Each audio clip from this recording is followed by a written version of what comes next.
if you're not familiar with the Zoom platform, and I request Yogesh to take you through this.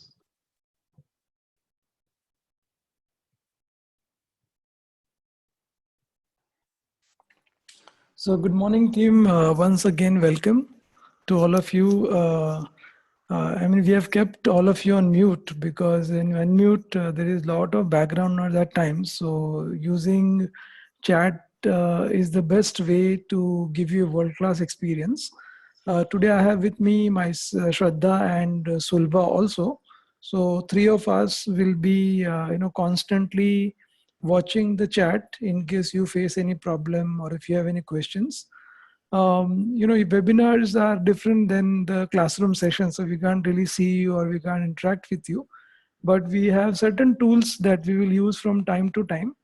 If you are uncomfortable with using any of the tools, no worries. You can always put your question on the chat and we'll respond. Because there are times when Dr. Lakshmipathy would want a certain response from you. So it could be either on the screen using the annotate feature. So if you go to the annotate, you can either click on text, or you could directly draw something, or you can erase them. So it's a fun way to interact on the screen. But if you're uncomfortable, no worries. You can write on the chat. And I would encourage everybody to use and try it out. It's a fun way to interact. Yeah. And so we have time till 1 o'clock. So approximately doctor will do his session for about 45 to 50 minutes. And we'll keep a large portion of the time to, get your responses, get your answers clarified on any of the areas of application of learning. So we have time till 1 o'clock. So we can use this entire 2 hours very optimally, because it is a great honor for all of us to have Dr. Lakshmipathy with us. And as you would have seen from his profile, he has trained close to 2 lakh managers globally. So I think we will have a great time. So I will now hand over the baton to Dr. Lakshmipathy, and we all look forward to learning from him. Thank you, Yogesh. And I'd encourage all of you, look at this slide, which is on air right now, and try and use some of those techniques, especially how do you annotate, how do you do a text chat and all that. If you want to try it out, I'll let you go through that for a minute or two. And if you have any problem, you just put it on chat, and we will respond to that, so that we show that everybody is comfortable on the Zoom platform, so that we can interact and get the best out of the webinar. Okay, so take 2 minutes right now, and I'll wait before I start off.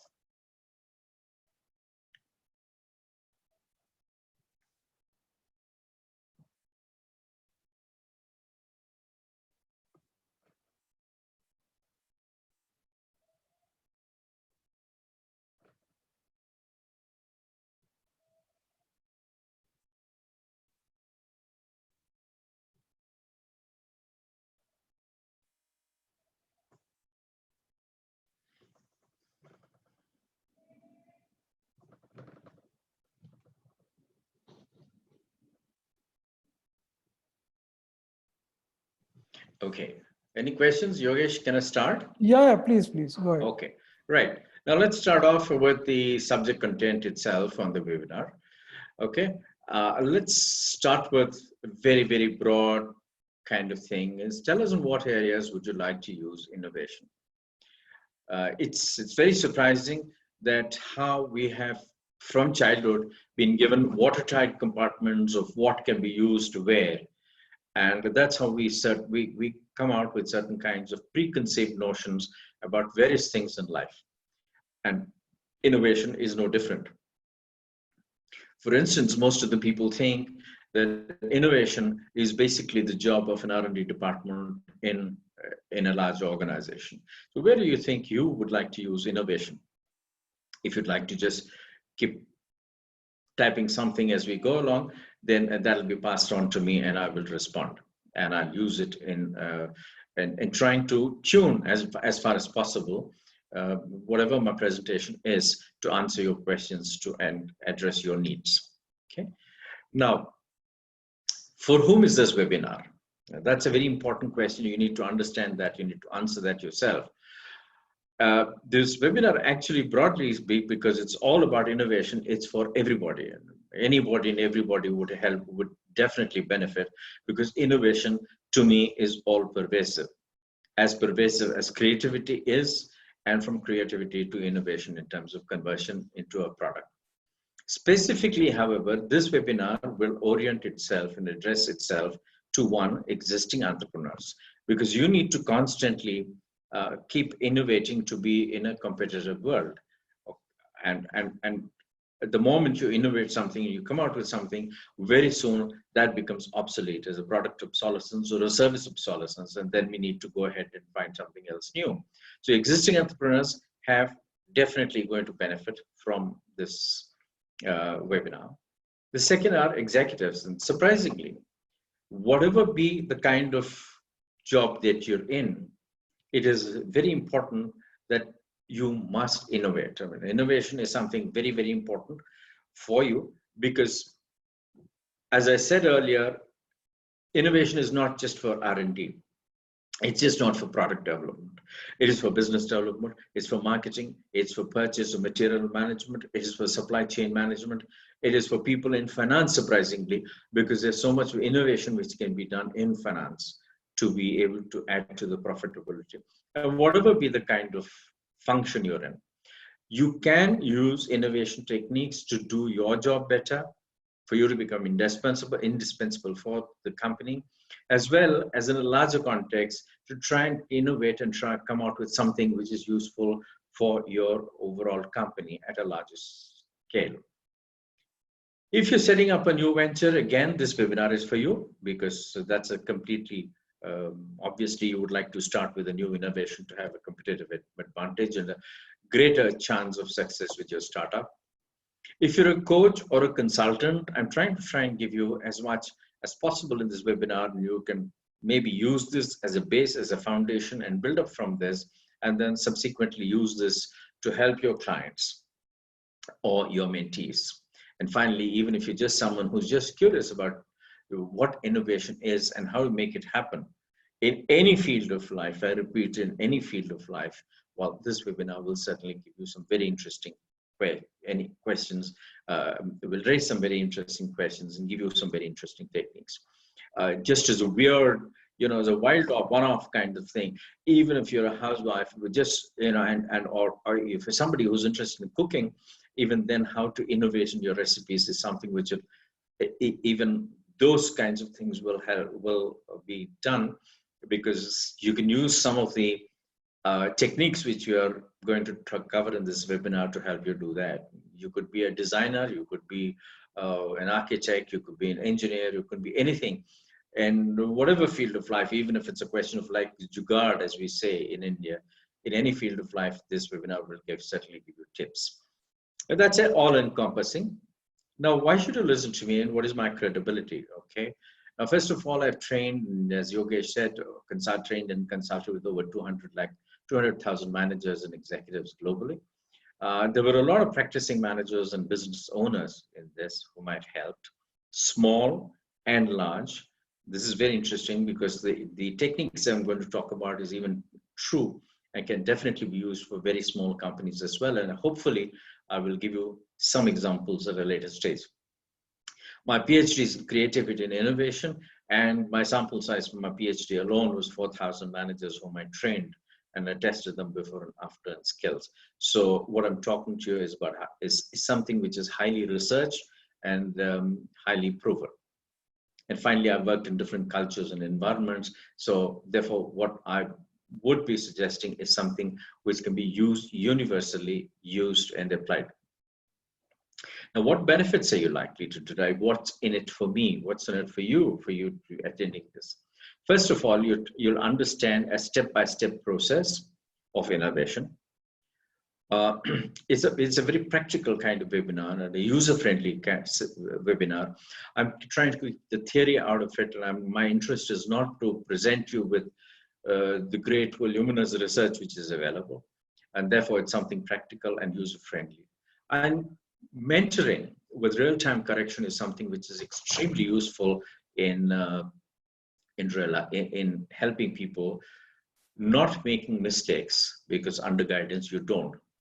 Now, this mentoring, I'd like to straight away tell you, we're going to try and do it in 2-3 ways. One is by answering your questions during the webinar while I'm talking, answering questions at the end of the webinar from whatever you put in the chat. And most interestingly, we've tried to come out with this new concept, which is which Yogesh and I use very effectively in different places, is that at the end of it, we're going to create a WhatsApp group with all of you who've registered. Now, and that WhatsApp group will be open for 4 weeks. The idea is we're not going to let you lose, maybe let you adrift at the end of this webinar. We're going to keep in touch with you and answer your questions. And if you need any help, you can always kind of get back to us on those WhatsApp. And of course, subsequently, if you want us to do something for your organizations, we'll do. So that's the mentoring part of it. The 3 benefits: 1, you're going to get a step-by-step process of innovation, so there is no clutter and you don't repeat the mistakes. Second, it's a very practical and user-friendly kind of webinar, which you can, at the end of the webinar, straight away kind of get onto your workplace and start working on this and using all the techniques. The third is, of course, the mentoring during and after the webinar is done. So if that's done, and if you're happy with it, then we'll continue and we'll dig straight away into the topic. This is what happens most of the time for all of us. When somebody asks you, do you want training? No, thanks, we're too busy. So when you are in your day-to-day routine and you don't find time to sharpen the saw, as Stephen Covey says, then you will never be able to innovate, and competition will soon run you down and go way ahead. So now, therefore, please take time out. Spend time on this techniques you're going to be taught in this webinar, and please use whatever knowledge you have immediately, so that if you have doubts, you can get back to us. Now, what's the innovation process? And this is the broad outline of what we're going to cover and the steps in this whole webinar. The first is what's called innovation catalysts. Believe me, most people start innovation on the wrong foot.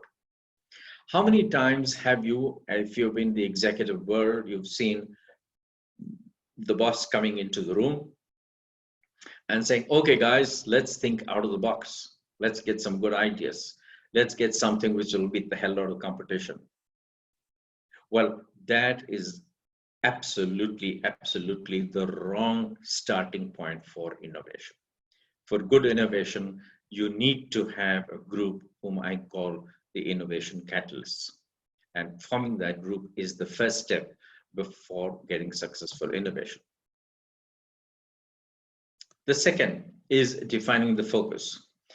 As I said in the beginning, innovation is so vast and so all-pervasive that unless you have a designed and a defined focus, you'll go all over the place. A very simple example, a very simple analogy would be meetings. People start with an objective, and by the end of the meeting, they all over the place. They're somewhere far away from where they started.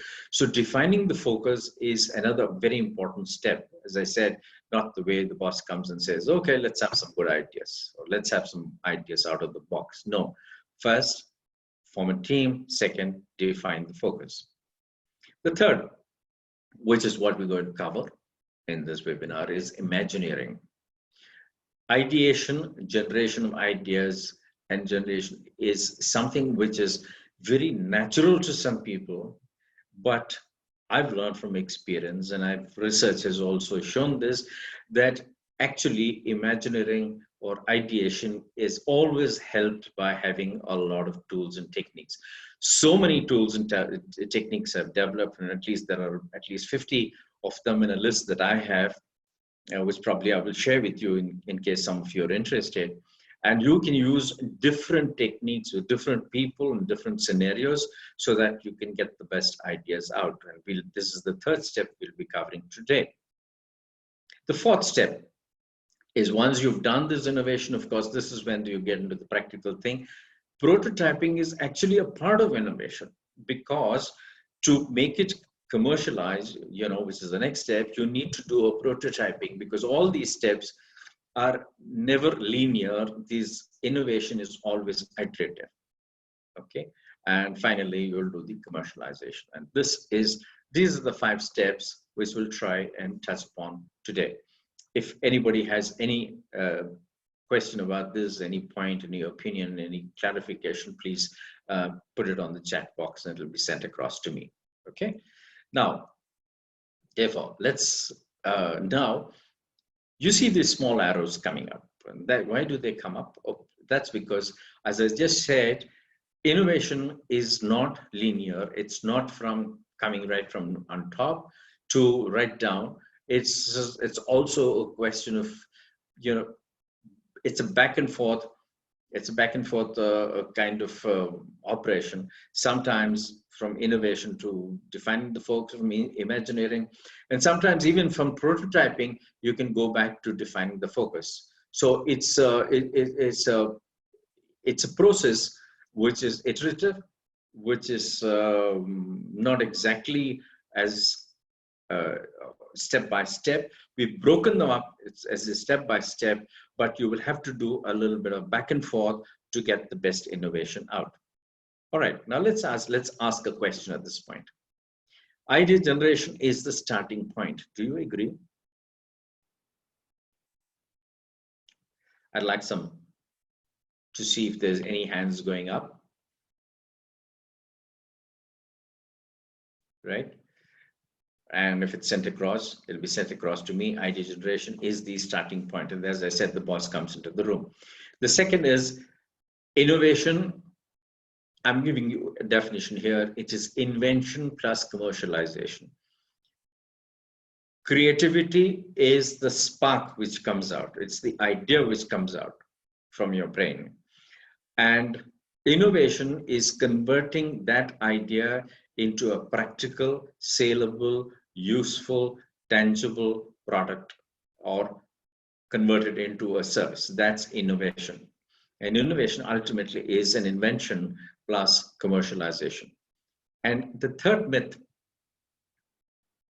is innovation is the primary responsibility of R&D and the product development team alone. Okay, now I've already answered these kinds of questions, but in my preamble, but these are 3 myths, and that's why I put them up, because one must keep these in mind and see that you don't believe in these myths and do the same mistake. Now, the first step. So, Doctor, just quick thing. I think there are people who want to respond to the 3 myths. So just maybe we can give them about 2-3 minutes. Yeah, sure. Yeah, so yeah, I'll give a couple of minutes. Yeah. I've got a stopwatch up right next to me on my phone here. You can go to the first myth. I'll give 2 minutes. It's actually 2 minutes, because this is a very interesting thing, because people have different ideas. And sure, I'll just wait. Like Indrajit, who is there on the call with us, I think he's one of the very innovative people, and Sandeep Brahmankar, Rashi Sarwood. Some of them I personally know and how innovative they are. So maybe they can just share some responses on the 3 myths. So you can go back to the first myth and then stay there. The first myth is idea generation is the starting point. Yeah. Do you agree with this? Yeah.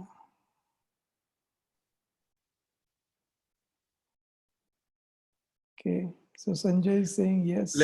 Let me elaborate this. When I say idea generation starting point, what I mean is, when you want an innovation for your company, when you want an innovative idea or an innovative product or innovative service or anything innovation for your company, and if you want to execute it, is idea generation the starting point. I'll go to the next one. Yogesh? So I think Indraji says that, setting the context is the first step before idea generation. And yeah, Excellent. sometimes Rashi says sometimes innovation comes from a problem. Yeah, Yeah, that you're very seeing. true. I'm glad they've said. I agree with both of them. They were both brilliant points, and they'll be covered as we go along. You'll find that both these points are covered in my presentation. Right? Sure, sure. Thank you. In fact, setting the context being the first one, and that is where I cover the first step as getting the foundation right. Right? Right, right. I agree with both of them. They're absolutely right. Move to the second myth. The second one is innovation is invention plus commercialization. Yeah, I think Indrajit Okay. says agree. Yeah, because I think Yeah. a lot Okay. of time, yeah, people might think that invention is just in some lab, but it's not like Hmm. that. You have to make money out of innovation. Absolutely. Absolutely. Absolutely. Very brilliantly stated. And the third one is innovation is, I'm Yeah, I sure if think you worked in a company. Sanjay did answer that. Obviously, it is not only the Yeah. R&D. I think pretty much Yeah. Thank you. everybody in the company. Good, good, good. I'm glad we're on the same page. I'm glad we're agreeing. Okay. So therefore, to get to the first step, getting the foundation right, as one of the persons who's watching the webinar said, setting the context is part of getting the foundation right. Okay. And I'm calling this as innovation catalysts. That is getting a team ready, whom we call as innovation catalysts, so that they will be the persons who get the foundation right. Right? Now, I'd repeat the 3-1 just to get a reconfirmation: idea generation, innovation, and it's achieved by getting all the stakeholders involved from the start. Now, the last one, setting the context or setting the to getting the foundation right. How do we do that? We should first of all have a team who, in terms of an attitude and in terms of their approach, have there are people like initiators, there are people like who are self-starters, the people who are catalysts, who just by being present will create a reaction inside the team, the different people with different mental makeup and attitudes. However, having all these three things we can find in three different segments of people. Therefore, the innovation catalyst team, according to me, should have some people internal, some people external, and what I call third party, just for clarity. Third party and external could be the same in terms of semantics. Internally, of course, you would have your R&D, your operations team, your marketing team, your supply chain team, your finance team, to tell you how much money and so on. There are lots of people internal, agreed. Externally, we have customers. Within customers, there are different types. In the customers, you have users, you have decision makers, you have gatekeepers, and marketing elaborates on this uh, very intensely, and how you can approach each one of them. In fact, in my industrial marketing course, in which I've written a manuscript of a book is also ready, I've trained at least about 5,000 managers on that in this particular model. One of them is what's called a DMU, which we'll cover a little later. It's just not customers, it's your channel partners. They could also be part of your innovation catalyst team. The third, which is extremely important and people forget, the focus is trying to looking at the customer's customer. Now, why is your customer buying your product? Why is your customer buying your product? Your customer is buying your product because he's going to sell it to somebody, or is going to give it as part of his service to somebody else. Either way, he's out there to make money as much as you are. So if your customer's customer grows and prospers, in turn you prosper. This is something, a very fundamental fundamental principle, which most people forget. Most of the people, even in marketing, they just go to the customer and try to find out what he wants. But if you can find out what's the customers need and what innovation would help him, then automatically this would help you in terms of innovating something which would be success very fast. Lastly, non-customers. Now, people who are not your customers at the moment, people who are refusing customers, who refuse to buy your product. It's an interesting concept, and I'll cover this in a little while from now, because I'm setting the stage as to who should be in the innovation catalyst team. Of course, the third party would be experts in the field in the corporate world, and scientists and researchers. So broadly, you must have some kind of representation from these three groups, because these three groups will give you the right kind of focus in terms of what you should be doing in the innovation. Now, what's the brief to this team? Now that you've got the team, one, we must ask the brief to meet all the stakeholders in the customer's premises. They should try and meet the people in the decision-making unit. As I said, this consists of users, specifiers, decision makers, purchase managers, gatekeepers. There are a large number of people who all decide, whether your innovation is going to be bought or not. This is a decision-making unit.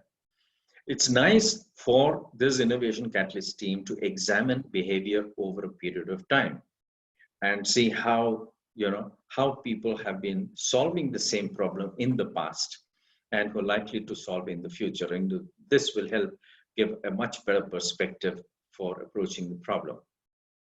Of course, understanding the root problem, the customer, and as I explained a little earlier, what issue is the customer's customer trying to solve? Using using techniques such as concept maps will help. This is the brief to the team, because this is what will help us set the entire context and within which we have to innovate. This will give us the idea and the purpose for which we are actually going ahead and innovating, and it will also help us in coming out with an innovation which will be easy to commercialize. Now, here's another question for you. Customers know what they want. Do you agree or not? I'd pause for people to participate in this question.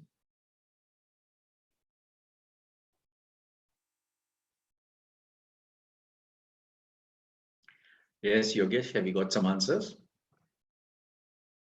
Yeah, I think we have, I think most people are saying customers know what they want. They say no. I think some of them did say yes. I think it's a mixed response. Okay, interesting. I'm glad, because I'm glad there's a mixed response, because if everybody agrees, like I think one of the Stanford directors said that everybody agrees on a point, all of us are not needed, kind of thing. So when we have different viewpoints, then I'm sure this webinar will give a different new perspective for people to take. I think my take on this. It's ambiguous, and I think Sushant is one of our India's top consultant on demystifying ambiguity. So I think from him, he says that sometimes it is ambiguous. And then we have Padma. Padma says that when you refer to customer representation in the innovation team, I assume you mean a representative set of customers, not just one, correct? Yeah, I think it's right. Yeah, absolutely. Bang on, Padma. You're right. Absolutely right. Very nice. Good. Okay. Now let's look at this. I give you my take on this based on my experience from various industries, and let's debate after that. My take is customers don't always know what they want, because customers can express their what they want based on their current knowledge. I'll give you a very, very, very interesting parallel example, completely out of this scenario context, but we'll throw light. 20 years ago, or 30 years ago, whenever youngsters wanted to get into some kind of a profession, and they used to go and ask their parents, they used to say either an engineer or a doctor or an IAS. Okay, and now not because they want you to be just one of those, but because out of their exposure, those are the things which they could think of, and with the best of intentions, they give you an advice based on their experience and information. The similar thing happens with customers. They know certain things, and because and based on what they know, they will try and project and say, okay, this is what I want. But then, since they don't see into the future, all right, this is not always what would be helpful to them. First of all, they don't keep in mind technological changes in their field, in their own field. They don't keep in pace with technological changes in the field of their customers. If you go to a typical marketing person, most of the time he's so overwhelmed with the fact that he has to meet certain targets and he's got the stress. I mean, he doesn't look into what developments are going to take place, right? Similarly, people, customers don't take into account the impact of trends such as 3D printing, cloud computing, artificial intelligence, machine learning, and so on and so forth. Now, what impact would these have? So when a customer normally tries to come out with what he needs or what innovation he's looking for, he doesn't take all these things into account. And not on purpose, but certainly there's an oversight in many cases. And that's why I believe that customers don't always know what they want, and we should try and help them out in terms of coming up with something. Any comments at this point based on what inputs I've given? I give a minute or two, Yogesh, and you can feed me on. Yeah. Any particular industry, anybody who wants to talk about any experience with their customers? Because next 4 weeks, anyway, we are going to have an opportunity for you to bring in your current context or your company context, and then Dr. Lakshmipathy can really guide you on this. Yeah. So, yeah. So therefore, my customers don't always know what they want. And it's because of this. And therefore, our provoking them and trying to help them in thinking and seeing into the future is always beneficial to us, because we'll come out with an innovation which is that much more powerful. So, Doctor, there's one important question. I think you should maybe process this, and I think maybe others can also respond on chat. That how do you get customer representation in the innovation team? Absolutely. Now, if you look at now, let's say, for instance, you're in the training field. Okay, let's say you're running a company which is into offering training to various organizations. You have a team of trainers. You can also source them outside. Now, what happens is it's good to have one of the trusted HR managers, because you have large number of customers.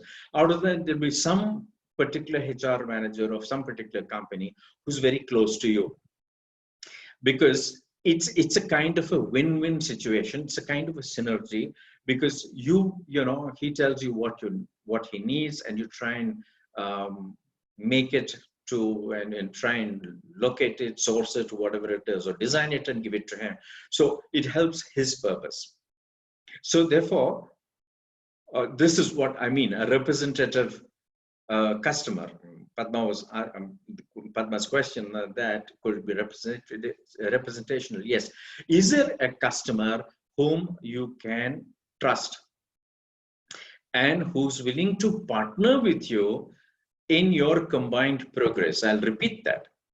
Is there a customer of yours who's willing to partner with you in innovating so that the ultimate innovation is beneficial both to you and to that customer, right? So try and get one of those kinds of people on board, and then you will find that this question is addressed. Okay. So, Doctor, I just want to add here, so Padma and team on this question, and Sushant also was in Wipro earlier. So we used to have one annual summit. It was called as Sangam, and this was a summit in one of the parts of the world where we would invite our customers, and it's a 3-day event where we would actually take inputs from them in terms of what they would like us to focus in next 2 to 3 years. So we had people like John Chambers of Cisco coming. We had CEOs of Qualcomm. So many of these customers would come, and then they would nominate one of the people who would actually work through our internal innovation team, and that worked very nice because we had almost 7 years. I personally saw this initiative every year running actually. And you must have found very good benefits out of that, right? Oh yeah, as we talked about innovation, invention, and commercialization, and I think Yeah. it helped us to even get a lot of projects in the areas the customer wanted us to work.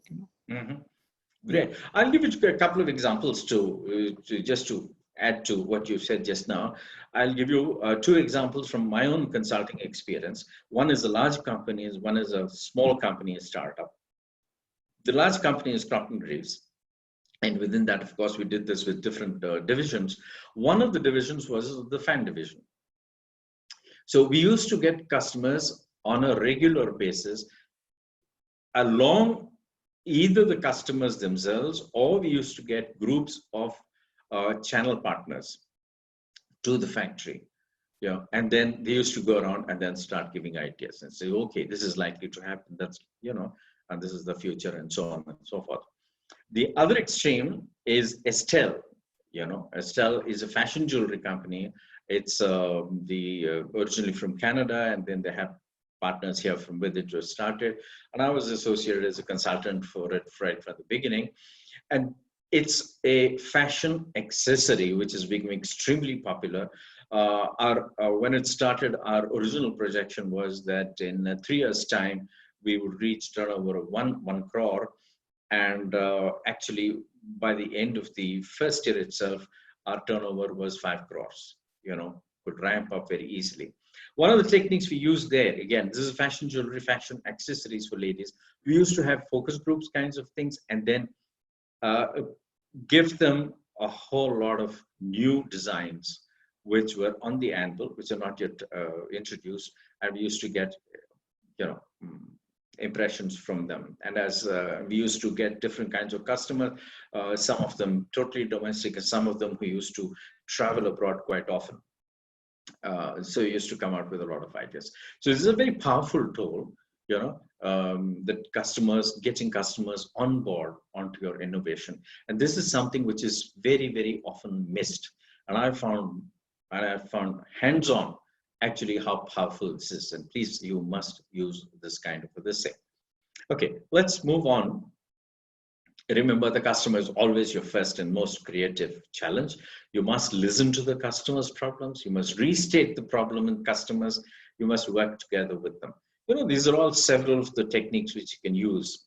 And finally, a little earlier, I had said that you need to sometimes provoke the customer. Ask the customer, what are your pain points? Ask the customers, and ask particularly in your innovation catalyst team, those third-party people like scientists and researchers, what are likely to be the trends in this area. And similarly, you can use waste management as a provocation. So what is it that's going as waste in your product? So that based on that, you can try and innovate to overcome that. Now, this is a very, very interesting concept, which I hope is something new to you. I believe it's something new to you, because this is a concept which has actually come from Blue Ocean Strategy. And Yogesh should be interested in Wipro itself have trained over 600 delivery managers on the Blue Ocean Strategy. The concept of non-customers comes from Blue Ocean Strategy, and that's very, very useful for in innovation. Who are non-customers? People who are likely to leave you, people who don't use your product, people who are refusing your product. Okay, the key points are they tend to offer a far more insight into innovation opportunities. Okay. The focus on reasons as to why customers want to leave your industry. All right. And then the farthest away from industry's existing customers, the industry has always assumed their needs belonged to other industries. Let me give you a couple of examples to clarify what this is. Let me start with the last one. Take the entire dental industry, toothpaste industry, or the toothbrush industry. For many, many, many years, they thought that the function, the task of teeth whitening belonged to dentists. Okay, this is what the toothbrush and toothpaste industry assumed. The moment, and therefore these were two different markets. You want to whiten your teeth, you go to the dentist. But the day the toothbrush industry found out that, yes, why don't we come out with tooth whitening in our own product, and the market exploded. This was many, many years ago. This is a fascinating industry of tooth whitening. And I'll give you another example within India itself. I actually don't remember the name of the scooter itself, but I hope I'm right in what I'm saying. But I know I'm right in the concept. For a long time, scooters were, I'm again talking about 30 years ago, whatever. For a long time, scooters were not used by ladies or women. Okay, that was because when it was found out, why is it that ladies don't use? They said, okay, kickstarting. They found some of those is something which only the men do, right? And therefore, I think it was Kinetic Honda. Somebody can help me out on that. I think it was Kinetic Honda which came out with the push button scooter. So push button start was what they introduced, and they opened up that was an innovation which has opened up an entirely new market, because all the ladies and women who wouldn't go in for a scooter earlier came on board, right? So please look at non-customers as well. All right, this would so that's one question, I think, from Professor Prakash from Dhruva College.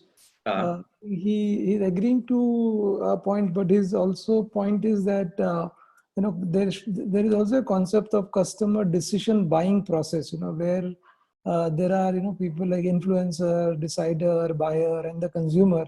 Right. And he says that this the WHO polio drop, which failed even after being promoted by Bachchanji, because I think all the stakeholders were not properly involved, looks like. And I think we can... Which product is he talking about? WHO polio drops, I think. Polio, okay. So okay. Even Bachchanji, Amitabh Bachchan was the, I think, brand for that. But I think it didn't take off. So what we'll do, Professor Prakash, is that at the end, we are going to have some time for Q&A, and we will kind of discuss this at the end. Yeah. Certainly. I thank you, Professor Prakash, for that. Okay, I'll certainly take it up at the end of it, because right now I still have to go through quite a bit of stuff, because we are on. The other thing, Doctor, I feel is that Dr. Prakash's question will get addressed as you go along in the journey. So hence, I thought it would be good to keep it at the end. Right, that's very true. And I'm just to touch upon it and just to give you little ideas. If you remember a little while ago, I talked about something called a decision-making unit. And I talked about having various people like the users and influencers and decision makers and gatekeepers and so on and so forth. Yes, having the needs of all these people is important, which is maybe not, which, as he says, probably has not been taken into account. We'll come to that, okay, as we go along. So we're on step one, actually, and this is, trying to get the foundation right. And that's, you get the foundation right by getting the right kind of team, and giving them the right kind of brief, and that's your first step. The second step is in terms of defining the focus. Again, this is where a lot of energy, money, time is frittered away, because people don't focus on what actually is to be done. And let's spend a little time on this. I've taken this phrase starting with the end in mind from Stephen Covey's one of the 7 successful habits, because I'm a certified trainer for that as well. And that's where I've picked this up, because the end in mind is the customer's benefit and the customer's benefit. And I'd like to rephrase that. And therefore, that's what will ensure profitable innovation. Now, your focal points would be what progress is that person trying to achieve? What are the functional, social, and emotional dimensions of the desired product? Well, those of you who are very familiar with marketing would know that when you market a product, these are all the kinds of things which you take into account: functional, social, emotional, and that's how you come out, with a core product and an augmented product and so on. So what are the circumstances of the struggle? Who, when, where, while doing what? I mean, these are, again, I'm going back to what Sushant said, setting the context. This will help in defining the context. What obstacles are getting in the way of the person making that progress? How would they define what quality means for a better solution? What trade-offs are they willing to make? Now, all these actually would help us focus. This is what is going to help us define the focus on what what problem we're trying to solve, what innovation we're trying to arrive at. It will help us. Most of the time we concentrate on a product. There are also occasions when we product and the service, the process. These are all various areas into which innovation can take place, and therefore you must define your focus and you must look at where is it that you want to innovate. Channel. There are many products like coming in with whoever started with the multi-level marketing, or people who went directly when Eureka, Forbes and companies like that came up. Innovations in the channel itself will also again lead to companies' profitability. Convenience in terms of usage. I'll come out with what is called a buyer utility matrix a little later.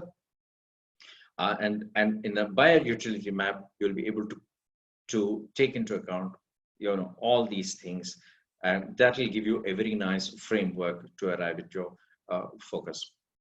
Okay, in terms of the buyer utility map, again, there are 6 stages in a buyer experience cycle, and those are purchase, delivery, use, supplements, maintenance, and disposal.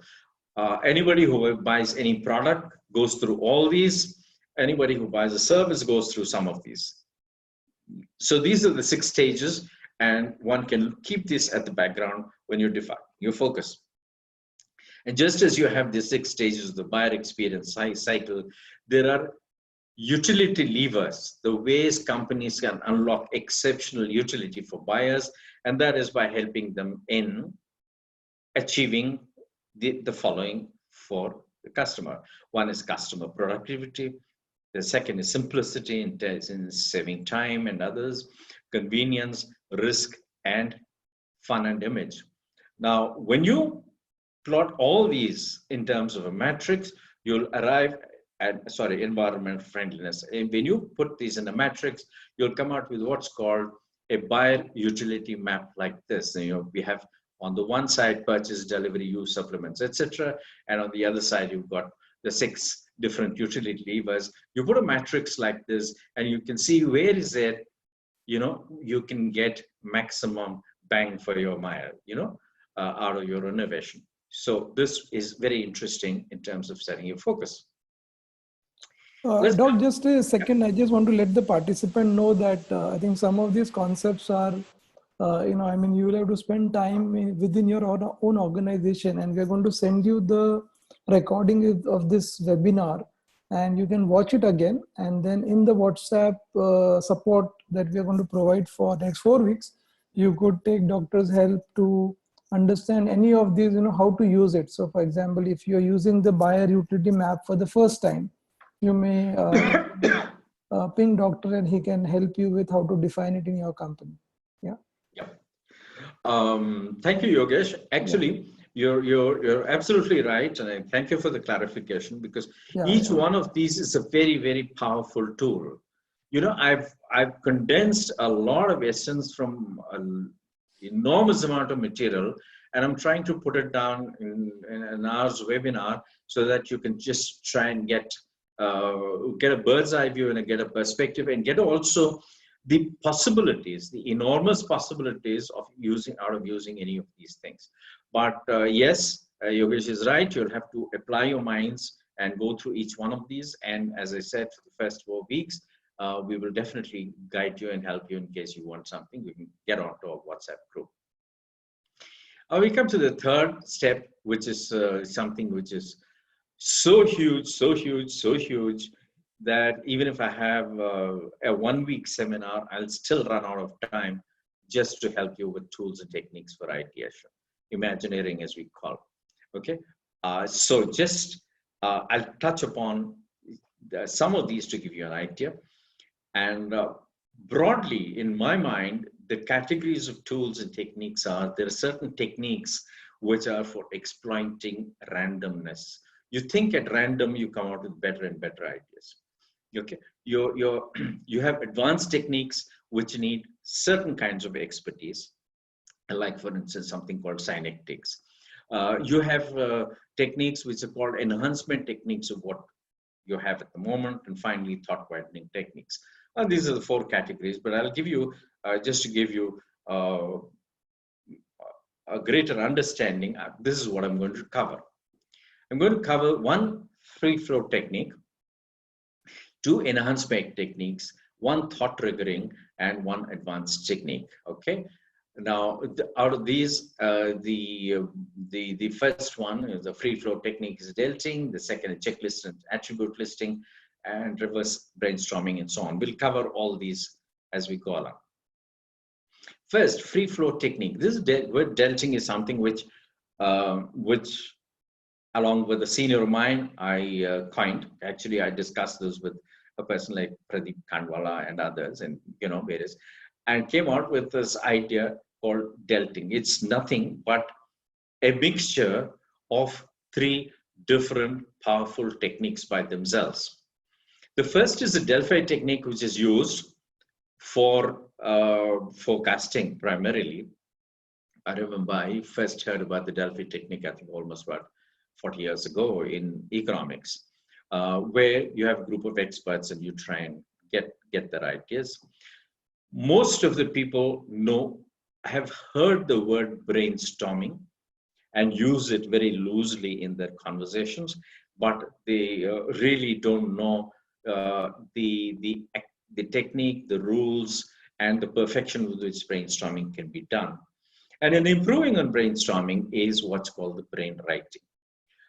Brain writing helps particularly when you have some experts in the field who are shy, who are not forthcoming, who are introverts, who needs a little bit of prodding to express their ideas, and people like that. So brain writing is a technique which can be used. In brainstorming, you'll find that in the group, a few people are going to come out and start talking, but in brain writing, you get the best out of all the people. So a combination of all these 3 things is what is called delting, where we have all the members in the innovation catalyst team. You remember that's the first in the foundation, setting the foundation, right? We talked about it. We have those people, and we use these 3 techniques together in trying to have something written, sent across, either in one room in the conference room or in their own workplaces. And that's how we get the best ideas out. This is one technique, which is a free-flowing technique, because there are absolutely no constraints whatsoever. Those of you who know about brainstorming will say that don't hold back anything. But the 2 enhancement techniques run through are, one is what's called the checklist of questions, and the other is what's known as the attribute listing. The checklist of questions is you can have a large number of questions. Okay, some of them are here: add, subtract, alter, rearrange, adapt, magnify, minify, have the opposite, and so on. And you can have any of these questions, And then based on that, you can come out with a new idea. Let's look at some examples of what's happened in the past. Okay. Now, for the question of ad, just by the one word of ad, by asking that question, look at the number of innovations which have happened in an industry like the watches. We started with the watch as a basic time instrument, metronome as it was called, and then you added the date and the alarm and the calendar and weekday and so on and so forth and so on. Every time there was a new kind of addition and a new kind of product and a new kind of market. Now, similarly, it's happened with a lot of other things. You can subtract. The first thing I remember, Maurice Mathias was the director of marketing of Hindustan Lever. He came out with dehydrated pieces. Those days, it's called Hima piece. Somehow that it was a little ahead of market. But today, we get so many products in the market just by subtracting the moisture and getting a dehydrated product. There are a number of other things you could alter, and there's sweet and low sugar, sugar substitute, rearrange a car like a Renault, adapt. You can have something like a Eureka Forbes. Eureka Forbes, the number of additions or whatever you call them, adaptation pieces. Doctor, I think Namita and she also had this suggestion. Is it like Scamper, the first one ad? So no, Scamper is different. The next technique I'm going to talk about is Scamper. Scamper actually falls under something like attribute listing. Okay. Several of these techniques kind of overlap. Okay, but this in the categorization that I've used, I use checklist of questions. This Scamper is what I'm going to cover in just about 2-3 minutes. Okay. And that's where I'll bring out the difference. Sure. You can magnify. Something like Mahakola obviously came out. Now Minify, Velvet is a shampoo. Actually, this exploded the mass market in South India because they brought out this shampoo, which is for 1 rupee, as a small little thing. That little innovation opened an entire lower income group and middle income group and markets, because it was easy for them to spend 1 rupee instead of buying a 40 rupee shampoo bottle. And in fact, in a way, I also give this as an example as a blue ocean, because it opened a huge uncontested market when it came up with. Opposite, things like shipbuilding industry. Opposite actually triggers off something in my mind, and I'll post this question, and once I get responses, let me see. This actually happened in my life, and it's very interesting. My son and my family and I, we were going in a train, to somewhere long ago. And both my children knew I was doing work in creativity, because I've been associated with creativity almost for 35 years. And suddenly he looked out of the window and he pointed to a hill and said, "Papa, look at that hill. It's so small, so far away. And as it comes close, as we near that, suddenly it becomes larger and larger and larger." And then he says, "Papa, my question to you is, can you tell me what is the river?" This is my elder son, Randhir, who asked me this thing. And he says, "Can you tell me what is it that is when it is near you, it is small, and when it goes far away, it becomes big?" It's an interesting question. I'll just leave it to you at this moment as a thought, and then we'll come back to it at a later point of time, either at the end of the seminar or later. But it's a fascinating question of how there's wonderment and how through children we can come out with so much creativity.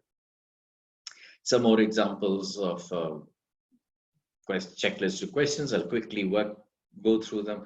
Real Value, Close Up, Tata, Captain, Tata Salt, Kinetic Honda, Symphony, Horlicks.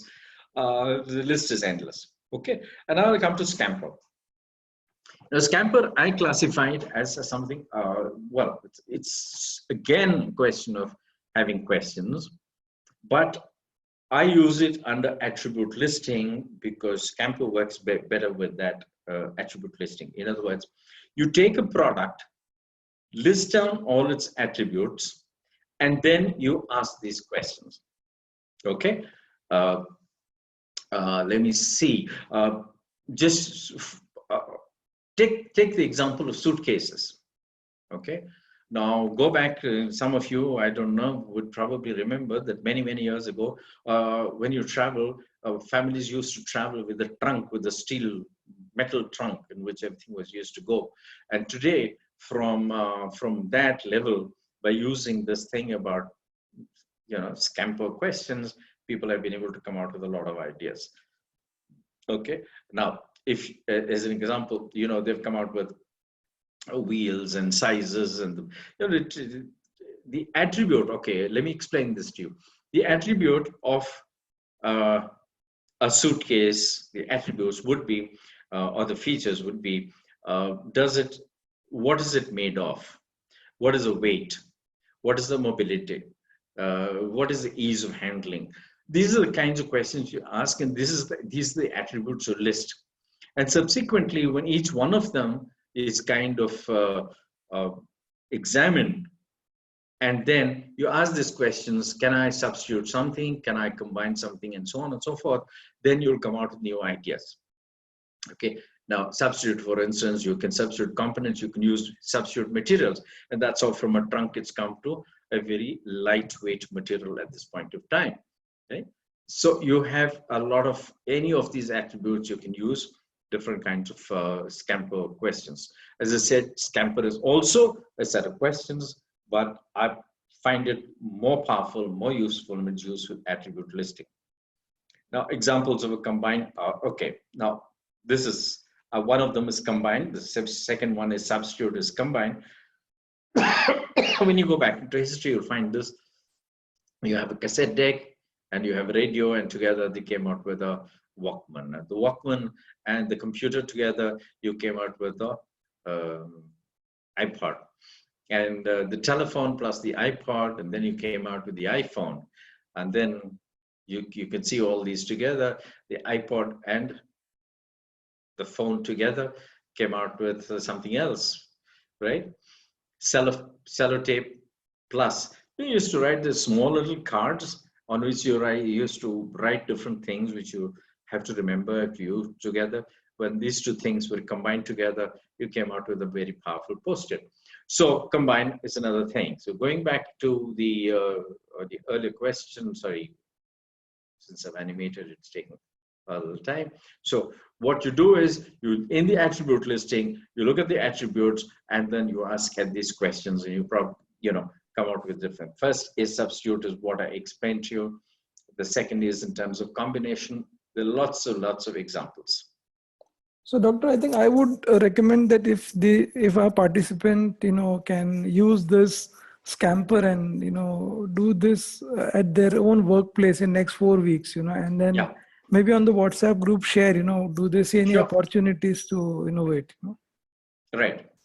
Here is another example which I'll just mail it to you. If you're a manufacturer of nuts and bolts, since you've already got the idea, we move on to this thing.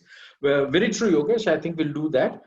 People, but use these techniques, and if they want some help, you can always get back to us. Yes. And in fact, Yogesh has been very nice. He and his team, he and Sulba and Padma and others will all kind of help in terms of gathering all your questions, putting on the WhatsApp, collating them and sending them across to me. And I'll take the time out, and I'll certainly, it's a promise from my side, I will definitely get back to as many questions as possible and as fast as possible. Now, there's a thought. Now we go to the next one, which is the thought triggering kind of technique. What can we use? You've all heard about reverse brainstorming. Has anybody heard about reverse brainstorming? Can we have a show of hands? You've heard about brainstorming. Have you heard about reverse brainstorming? Can we have a show of hands? Can you, Yogesh? Any hands going up? No. Okay, good. That means you haven't heard about it. Let me put the Let me see the Doc, we're participation. asking people to mostly respond on chat only because we have a huge number, 34 people. So the hand sometimes Okay, goes down. okay. Yeah. Right, right. No problem, no problem. I'm glad with you. It's, reverse brainstorming is exactly the opposite of brainstorming. And I'll tell you, I make a statement, and I'm sure most of you will agree with me.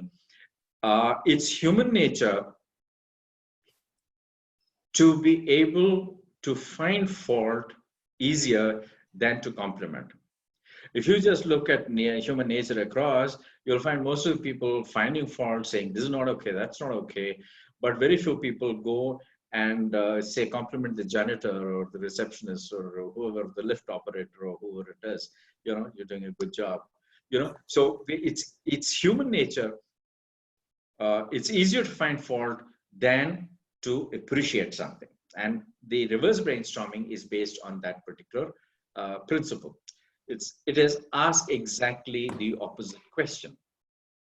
Instead of asking how do we improve patient satisfaction in a hospital, if you're in a nursing home, whatever, if you ask the question, how do we make patients more dissatisfied? And sure enough, take it from me, from my immense experience, and absolutely seen that most of the time, you get less answers for the first one and more answers for the second one.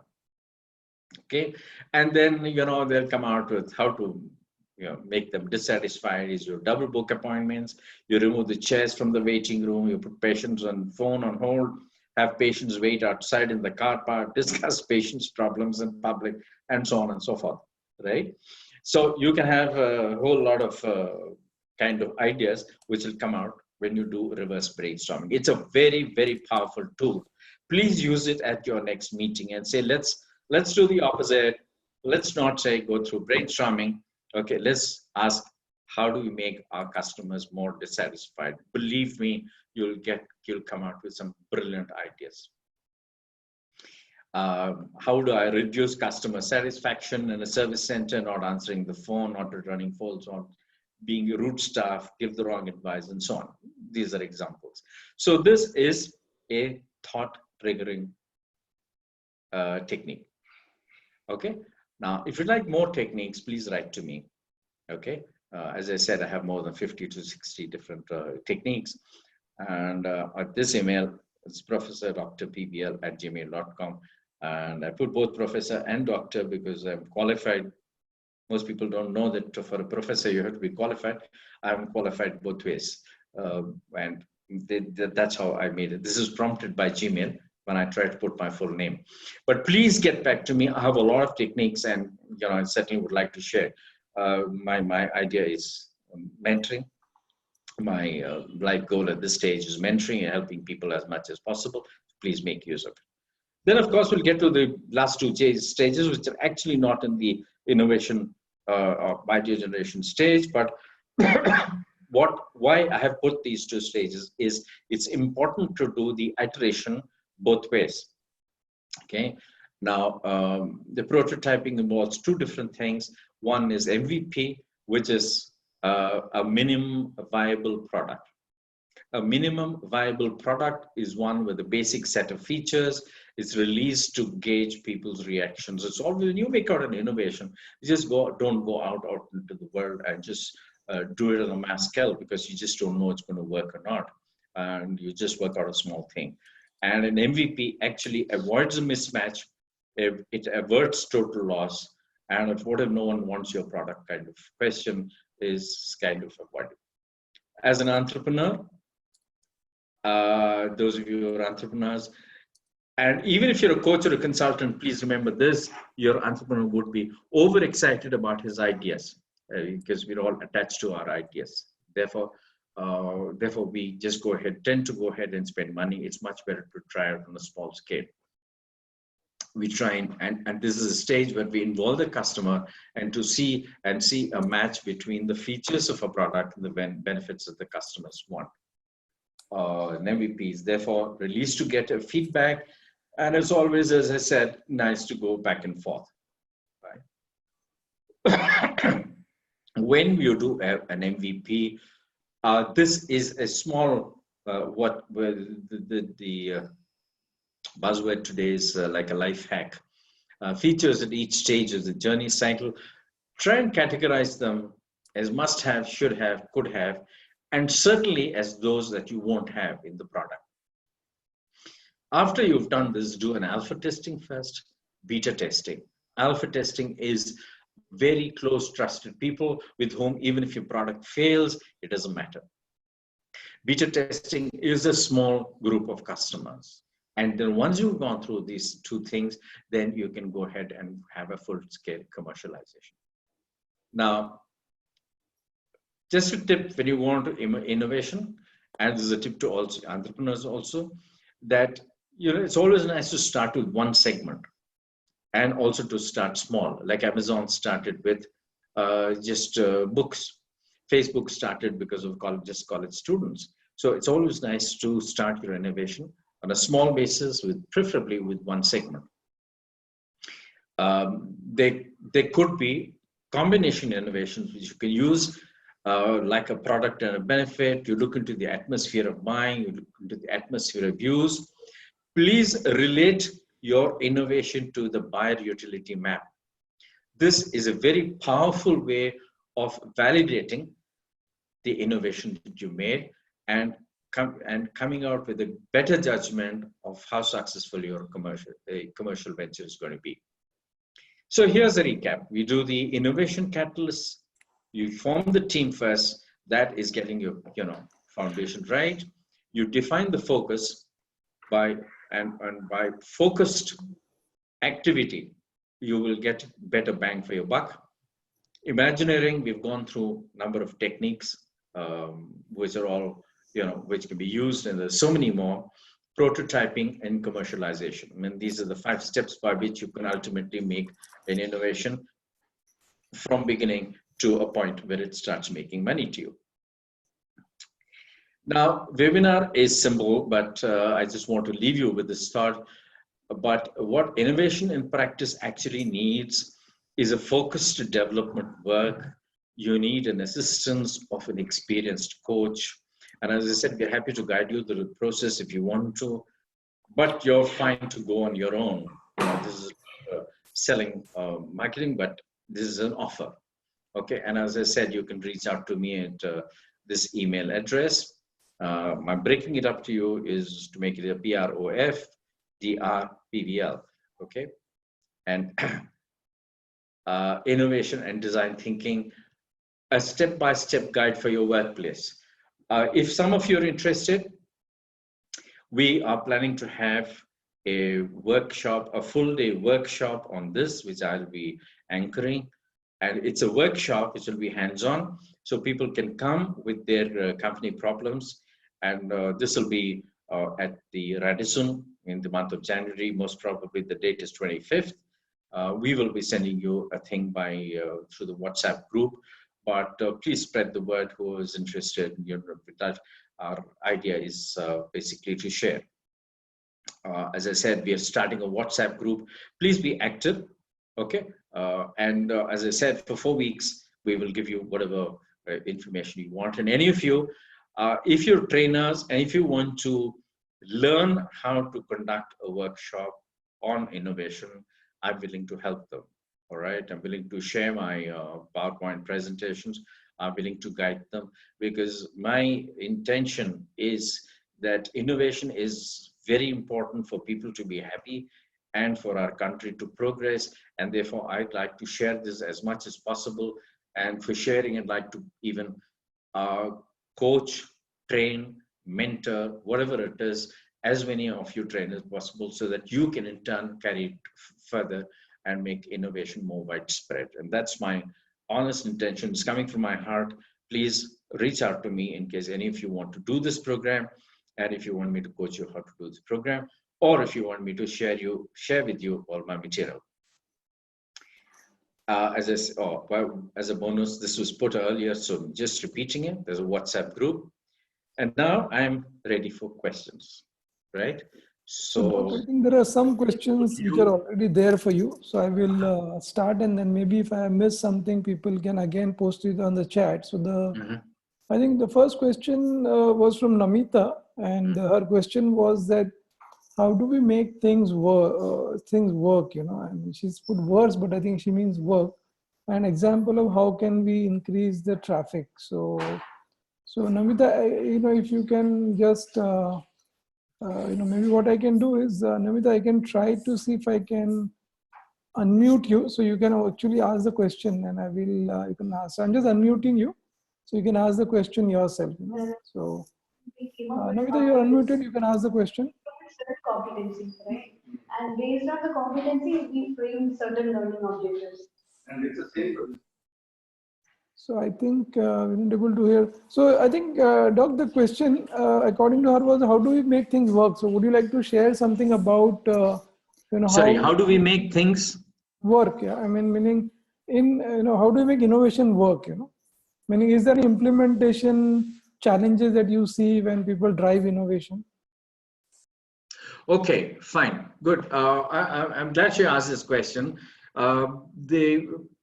Frankly, the how you can make a company become an innovation-driven company, or how do you make a company accept innovation across easily?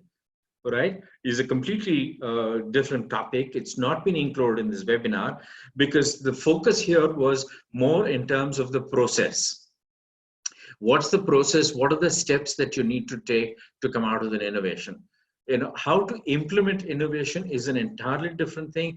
We will be covering part of it in one session in the workshop, but that is certainly a very, very interesting, important, and critical area which needs to be covered. If possible, Yogesh, we'll have another webinar entirely focused on how to bring about a culture of innovation and how to make innovation work in an organization. Thanks, Namita. That's a very useful suggestion. And Yogesh, probably we can take this up. Yes. And we can also request people in our WhatsApp group to let us know how many people would be interested. Yes. Then certainly we can have a webinar on that. Yeah. Thanks, Namita. Yeah, thank you so much. There is another question by Indrajit, and he says that how can we use innovation to build trust during initial customer meetings? Any thoughts on that? How can we use innovation to build trust during initial customer meetings? That's very pertinent for people for practicing this. Okay, now I'm just going to pause at this moment. I'll answer this question on the WhatsApp because just because I want people to apply their minds to this question, and I'm just not avoiding the question, I'll just give you a tip. I want you to use the checklist of questions as a technique. Sorry. I'd like you to use checklist of questions and the question of delting, both of them, and try and come out with answers yourself. I'm sure the group will come out, and based on that, subsequently, I'll answer the question. Because after all, I have done that. And that's how I've had the clients, okay? I've been able to build the trust of the customers on innovation, and that's how I've been able to help them in coming out with innovation. So I've got the answer, but I don't want to give the answer at this point of time, because unless you think, you know, then you will not really be convinced with the answer. And also, this is a question which will generate a lot of interaction. And we'll get multiple viewpoints to help all of us. So, Doctor, you are like a professor making students work first before you give the answer. Well, my intention is honorable, Yogesh. You know, I know if the brain is made to work, it'll certainly help the individual much better. And Indrajit I come from also is giving an offer that he's take us to a Starbucks coffee if you answer. Yeah, sure, welcome. Okay, so I'm just unmuting Padma. I think she or he wants to just add something on what Namita had asked. I'm just unmuting Padma. Sure. No, it is still a he. Okay, still a he. Okay. Padma too. Yeah. Yeah. Yeah, so, yeah. So I just wanted to clarify that Namita's observation, how to make things worse. Yes. I think Sanjay has clarified that as well. I think giving that as an example of reverse brainstorming. Okay. How to make things better when we ask how to make things worse, Okay. that becomes an example of reverse brainstorming. I think Sanjay has also clarified the same. Excellent point, Padma. But I wouldn't say it's an example. I would say that's a technique you should use. Yeah. The technique, the way you would phrase it is, how can I lose the trust of the client? Yeah. Then that is reverse brainstorming. Then you'll get the ideas. Then do the opposite. Yeah. Okay, perfect. So, Doc, thank you. And I have another question, from Sushant, and he says that, post reverse brainstorm, do we implement exact opposite of ideas? Is his question. Good question, because that's a complete process by itself. All that I did at this point of time was just expose you to the technique. Okay, there's a process on how you use brainstorming for benefit. The first step is asking the reverse question. Then you get to the next step, which would be evaluation. See, the entire process of creativity and innovation is all a iteration between what we call as convergent thinking and what we call divergent thinking.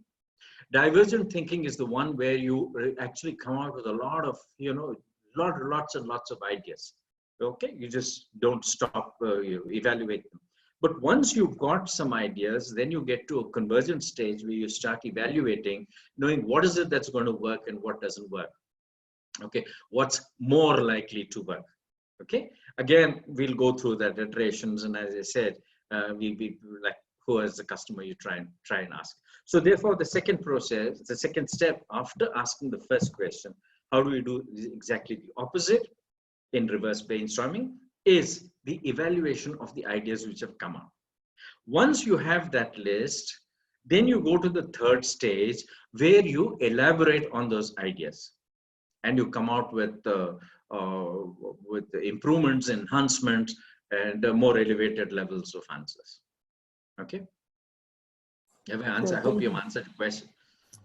Yeah, I think. Thank you. I think if they have any further, they could put it. Yeah, that was helpful. And Sushant, I'm also posing your next question: that is buyer utility map on the same lines as a customer journey map? Well, the buyer, this is different. That's slightly different things. One, but sorry, repeat. Are you asking about buyer experience? Sorry, come again. Yeah, so is buyer utility map on the same lines as a customer journey map? No, a customer journey map is more like the lines of the buyer experience cycle, which is the first thing which I covered. In other words, what are the steps he goes through? It's a journey kind of thing. Okay. Both pre as well as after sale.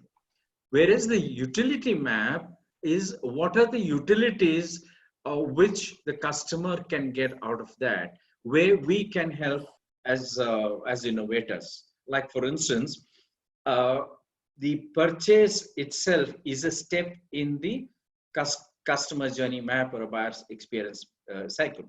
Whereas the improvement of productivity, okay, is a utility which can be used in this step of the customer journey or anything else. Or even if you take a delivery or installation, these are all stages in the customer journey cycle, right? And this utility can be across in any of those cycles, like improving the productivity, whether it's a purchase or delivery or installation, so on.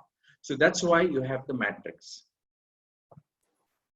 So the utilities will come on the left-hand side, one below the other. On the top, on the right-hand side, you get the buyer experience cycle. These are all the steps. If you can, when I send you the recording, you can see that particular slide, and you'll see that's how you arrive at a matrix, which is 6x6, and it'll help you in terms of so many little cells. Yeah, thank you, Doc. I think Sushant has replied that was helpful, and I think we have another question from Indrajit. I think we are getting a lot of questions, but we have another 10 minutes. I think 12:45 is what we had budgeted our time for. So we have another 10 minutes. We'll take, I think, maximum 2 or 3 more questions, and then remaining we can address on the WhatsApp group.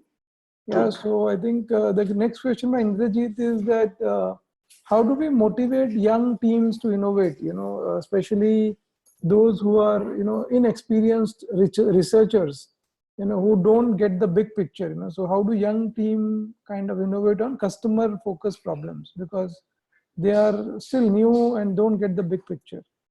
Yeah, this is in fact an issue which is faced by many companies. Okay, because how do you motivate people to try and get onto innovation?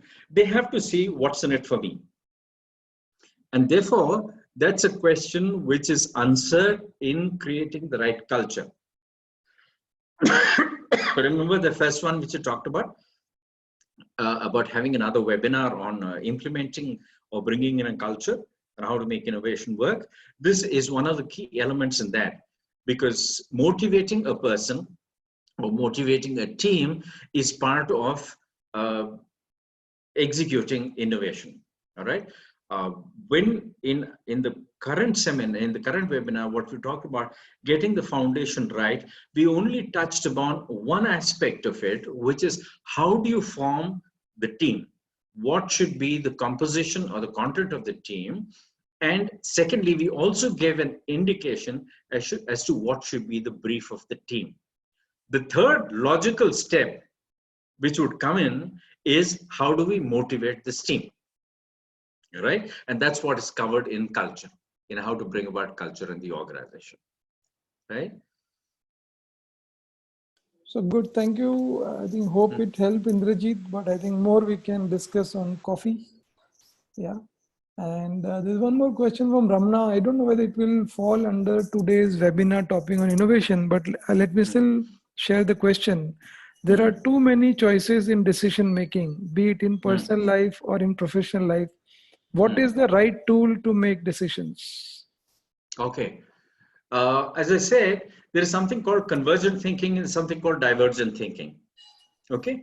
And as what he says is, when we do divergent thinking, there are a lot of ideas which come up, right? And our focus of our webinar today, as you rightly have been saying, is only in terms of the process of generating ideas and ensuring divergent thinking so that we have more ideas from which we can come out. The second step, as I said, we will have to do this iteration, would be the divergent thinking. When you get to the divergent thinking, you need to evaluate all these ideas which have come up. For that, you need to first establish a list of parameters. What is it that is important for your company? Or what is it that is important for you as an individual? On what parameters would you evaluate the end result?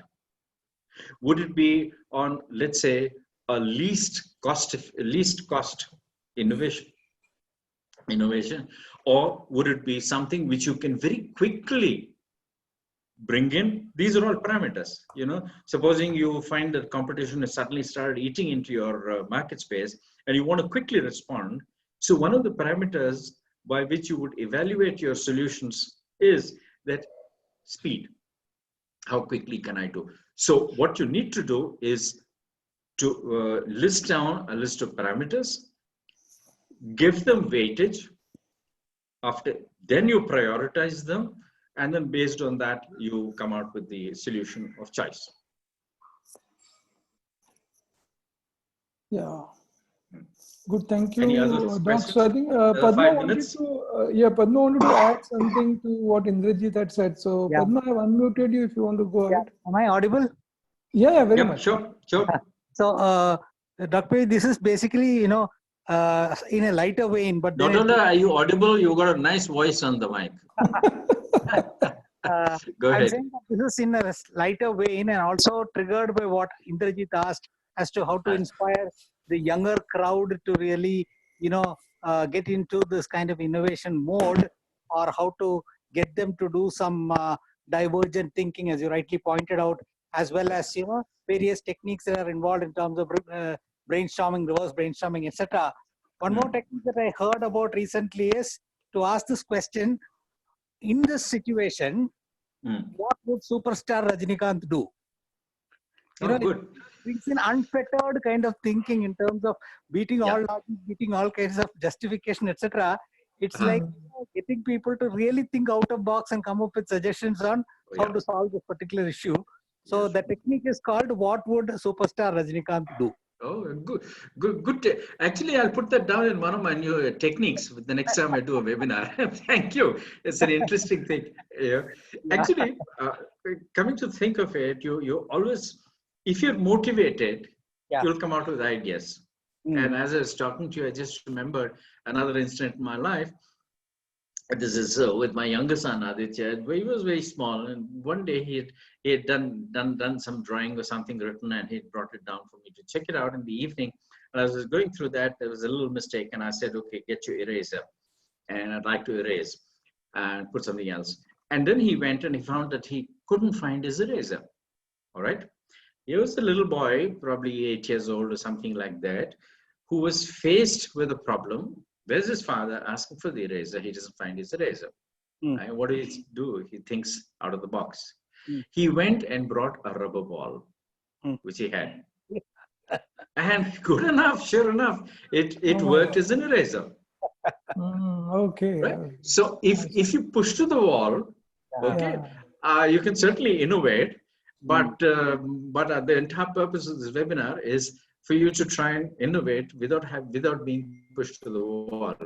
Yeah. So good. Thank you, Padma. So thank you so much. I think it's a nice. I think one last question, Doctor, and then we'll close today's session. Okay. One more. I think question is just pouring in. I think people have loved your webinar. The question is, how is innovation different from design thinking? Oh, very good. In fact, the program, in fact, the workshop which you're going to have is called Innovation and Design Thinking. Innovation is the broadest canvas out of which design thinking is one particular part of it. Okay, some of the techniques have been taken and a certain process has been evolved, and that's been called as design thinking. Now, let me explain a little more so that, because this is very important and enlightening. The first step in the design thinking process is what's called empathy. All right. Now, in empathy, they go around saying that design thinking is all about people, trying to solve people's problems, and what can we do to make people happier and solve their issues and so on. And therefore, to do that, you need to be empathetic, and therefore you need to go and listen to people. This is the first step in design thinking. Whereas when you look at the innovation, it's a much larger canvas where you go around asking questions with who do we empathize, who do you involve in the exercise on empathy, like we talked about in the first slide about internal, external, and third party, and how do you go about what's the process. All these are also kind of covered in innovation. So innovation is a much larger kind of canvas, and design thinking is one part of it. It's like doing medicine and being a general MBBS doctor, and then probably being even an MD, but then a specialization in orthopedics or oncology or whatever it is something which is design thinking, which comes under lesser thing. That's it. That's how I would differentiate the two of things. More will be there in the workshop. Okay, good. So, okay. So Dr. Have I clarified your question? Have I answered your question? Yeah, I'm just, I'm asking just Shraddha if she can respond on WhatsApp, and then, or on the chat window. And then I think further, if she has any questions, she can possibly, also talk to you on WhatsApp. So sure. I think we can, we are close to 12:45. That is what we had budgeted for our time. Yeah. And I think all the participants, I just want to take a moment and thank Dr. P.V. Lakshmipathy for taking time out and sharing so many things in such a short time. And I think we are going to share the recording to all of you, so you can actually very slowly look at all the slides, try and experiment them in your workplace, and then on the WhatsApp group you can share what is your experience. And then Doc is available. He does a lot of consulting work also, so he's available to you to come down to your company or any place, and you can meet him outside. I mean, we are there to help you. And this webinar is organized by Crossover Leadership Partners in association with Dr. Lakshmipathy. And if you go to our website, you can see the unique model that we have created about journey-based leadership development. So you will find a lot of interesting thing. We are in business for about 4 years now, and with 62 clients across India. And we look forward to staying in touch with all of you, for the next 4 weeks. And then, and I think we will continue to have more webinars. As Doctor said, that we are going to also have a live session on 25th of January in Radisson, Gachibowli. With all our programs of Crossover, we do it in Radisson. And as I speak, tomorrow is our emotional intelligence workshop. So just in case you would like to join, you can go and look at meraevents.com and you can see emotional intelligence. And we look forward to having you tomorrow and future workshop and also webinars. Thank you so much for so many people joining. We log off now. Bye. Thank you. Thank you very much. Bye. Bye. Bye.